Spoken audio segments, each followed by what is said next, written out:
ಮಹಾರತ್ನ, ನವರತ್ನ ಹಾಗೂ ಮಿನಿರತ್ನ ಈ ಸರ್ಕಾರಿ ಸಂಸ್ಥೆಗಳು ಎಷ್ಟು ಮುಖ್ಯ ಅನ್ನೋದು ನಿಮಗೆ ಗೊತ್ತಿದೆಯಾ? ಇಂದಿನ ವಿಡಿಯೋದಲ್ಲಿ ಏಕೆ ಈ ಸರ್ಕಾರಿ ಸಂಸ್ಥೆಗಳನ್ನು ಮಹಾರತ್ನ, ನವರತ್ನ ಹಾಗೂ ಮಿನಿರತ್ನ ಎಂದು ಕರೆಯುತ್ತಾರೆ, ಅಷ್ಟೇ ಅಲ್ಲದೆ ಆರ್ಥಿಕವಾಗಿ ಇದು ಹೇಗೆ ಸರ್ಕಾರಕ್ಕೆ ಸಹಕಾರ ನೀಡುತ್ತದೆ ಅಂತ ತಿಳಿಯೋಣ ಬನ್ನಿ. ಮೊದಲಿಗೆ ಈ ಸಂಸ್ಥೆಗಳೆಲ್ಲ ಪಬ್ಲಿಕ್ ಸೆಕ್ಟರ್ ಅಂಡರ್ಟೇಕಿಂಗ್ ಅಂದರೆ ಸರ್ಕಾರಿ ಸ್ವಾಯತ್ತತೆ ಹೊಂದಿರತಕ್ಕಂಥ ಸಂಸ್ಥೆಗಳಾಗಿರುತ್ತೆ. ಈ ಸಂಸ್ಥೆಗಳನ್ನು ಪ್ರಮುಖವಾಗಿ ಕೇಂದ್ರ ಸರ್ಕಾರ ಅಥವಾ ರಾಜ್ಯ ಸರ್ಕಾರ ಇಲ್ಲವಾದಲ್ಲಿ ಎರಡೂ ಸರ್ಕಾರಗಳು ಸೇರಿ ನಡೆಸುತ್ತವೆ. ಈ ಸರ್ಕಾರಿ ಸ್ವಾಯತ್ತತೆ ಇರೋ ಸಂಸ್ಥೆಗಳನ್ನು 3 ವಿಭಾಗಗಳಾಗಿ ವಿಂಗಡಿಸಬಹುದು. ಅದು ಮಿನಿರತ್ನ, ನವರತ್ನ ಹಾಗೂ ಮಹಾರತ್ನ.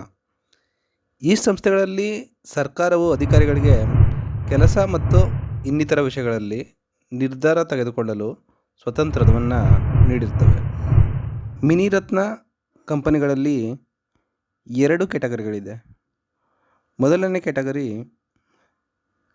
ಕಂಪನಿ ಕನಿಷ್ಠ 3 ವರ್ಷ ಸತತವಾಗಿ ಲಾಭ ಮಾಡಿದ್ದು ಅದು ಕನಿಷ್ಠ 30 ಕೋಟಿ ವರ್ಷಕ್ಕೆ ಲಾಭ ಗಳಿಸಬೇಕಾಗಿರುತ್ತೆ. ಈ ಪಟ್ಟಿಯಲ್ಲಿ ನಾವು IRCTC, BDL, ಕೊಚ್ಚಿನ್ ಶಿಪ್ಯಾರ್ಡ್ ಸಂಸ್ಥೆಗಳನ್ನ ನೋಡ್ಬೋದಾಗಿದೆ. ಇನ್ನು ಕ್ಯಾಟಗರಿ 2 ಅಂತ ಬಂದಾಗ ಅದರಲ್ಲಿ ಭಾರತ್ ಪಂಪ್ಸ್ ಮತ್ತು ಕಂಪ್ರೆಸರ್ ಲಿಮಿಟೆಡ್ಗಳನ್ನ ನೋಡ್ಬೋದಾಗಿದೆ. ಇಲ್ಲಿ ಈ ಕಂಪ್ನಿಗಳು ಒಳ್ಳೆಯ ಲಾಭ ಮಾಡೋದ್ರ ಜೊತೆಗೆ ಯಾವುದೇ ಲೋನ್ ಡಿಫಾಲ್ಟರ್ ಆಗಿರಬಾರದು.